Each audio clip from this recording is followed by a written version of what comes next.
All right, I think we're ready to roll.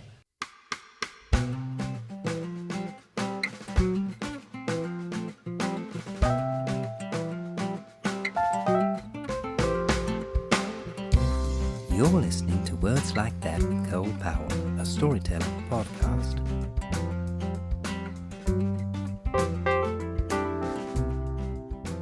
All right, this is Words Like That. I'm Cole Powell. On today's episode, I'm going to be reviewing a film that I originally intended to review as soon as I saw it 2 months ago, but literal death, disease, and natural disaster prevented me from doing so. So here we go. Kingdom of the Planet of the Apes. Is this franchise dead?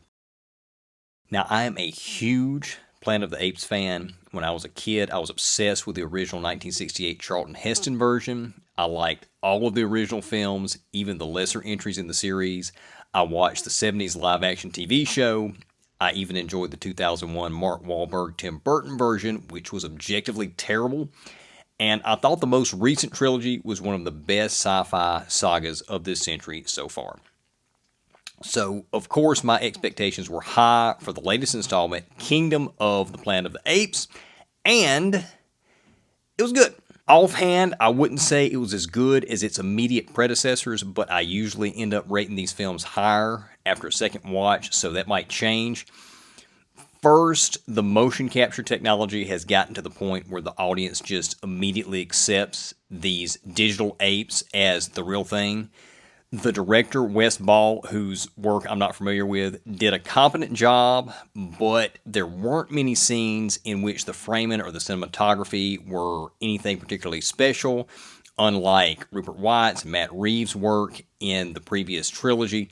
The film did a great job of establishing the world and the backstory, showing instead of telling, although the first 30 minutes was a little slow because they showed more than was necessary to get the point across. This early pacing issue was also magnified by the apes' choppy speech, since several generations had passed since the end of the previous film. I think a normal, smooth human diction would have been believable for the ape characters and helped speed up that first act.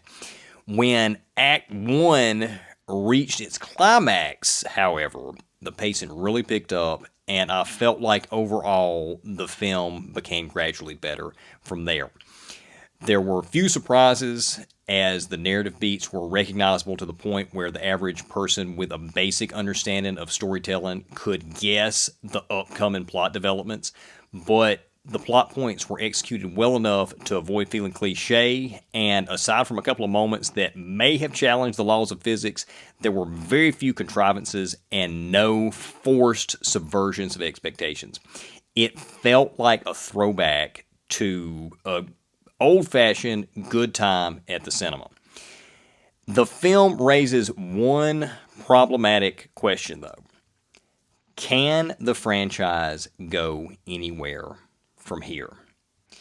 Let's start with the lead human character, May, who is properly introduced in Act 2. Initially, she felt very much like a stand-in for Charlton Heston's character from the original film. In many ways, it was like they were trying to introduce Heston's character, Taylor, but from the ape's perspective instead of the human's perspective, as in the original film. And there was even a direct callback to one of the most famous scenes from the original, in which the apes are hunting and rounding up the docile humans.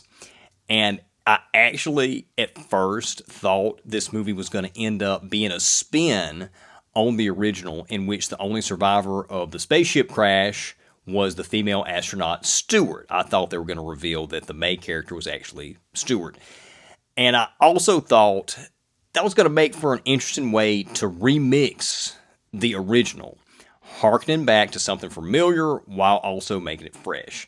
But for whatever reason, the filmmakers didn't go that route. Instead, they've set up the background for more conflict between normal intelligent humans and hyper-intelligent apes, which we've already seen in the last two movies. The last three, if we're counting the end of Rise of the Planet of the Apes.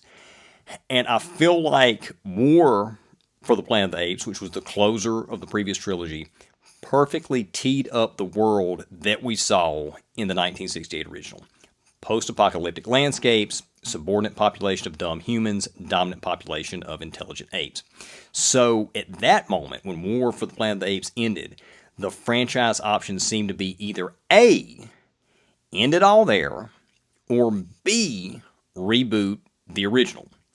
Instead, the makers of this new installment chose to craft an entry that does nothing to keep the mythos interesting or moving forward.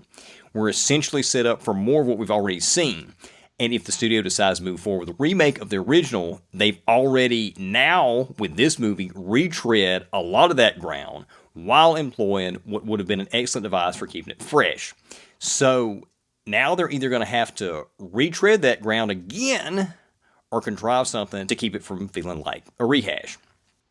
The only element I can think of from the original franchise that hasn't been alluded to in the new films that could be mined for future installments is the telepathic mutants worshiping the atomic bomb from beneath the Planet of the Apes. So maybe they're setting up a variation of that plot thread with this new group of intelligent humans we've been introduced to in the new movie. But for me, the mutants were by far the worst and weirdest element of the original film series. And a writing team is going to have to engage in some serious thought to make that plot point palatable and believable within the framework of the new reboot continuity. Overall, I give Kingdom of the Planet of the Apes a 7 out of 10, and I'll be watching with cautious curiosity to see what comes next for the franchise. So, what do y'all think? Have you seen this movie? If not, are you planning to see this movie? Are you interested in seeing the franchise continue? If so, where do you think it's going to go?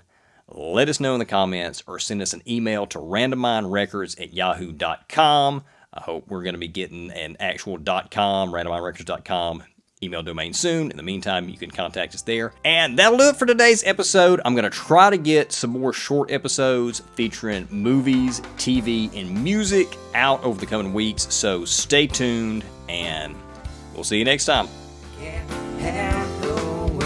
Like that. Theme, Words Like That by Cole Powell. Lead in by Ryan Percy. From Wicked Woman by Four Way Stop. Original cover photo by Kelly Bagwell. Recorded at Randomine Records.